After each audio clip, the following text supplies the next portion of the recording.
শুধুমাত্র কিচেন কম্পোস্টের ওপরেই কিন্তু আমি বরবটির দানা ফেলেছিলাম, সেখান থেকেই সুন্দর গাছ হয়েছে এবং 9 বার আমি বরবটি তুলেছি।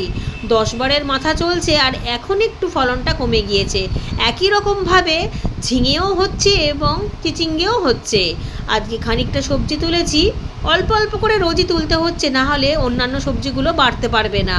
এপাশে মেথি শাক উঠতে শুরু হয়ে গিয়েছে, আবার অন্য আর এক জায়গাতে মেথির দানা ছড়িয়ে দিয়েছি, নতুন করে আবার মূলোর দানা দিয়েছি এবং সাথে লাল শাকের দানা দিয়েছিলাম, সেখান থেকে সুন্দরভাবে চারা উঠে গিয়েছে। এগুলো সবই কিন্তু কিচেন কম্পোস্টের মধ্যে করা।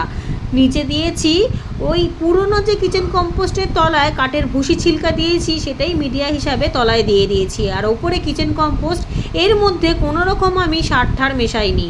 তবে যখন এরকম বড় বড় হয়ে যাবে তখন কিন্তু আমি সর্ষের খোল জল দিয়েছিলাম, যেমন এই গাছগুলোতে দিয়েছিলাম। তবে ছোট চারাই কিন্তু একেবারেই দেবো না।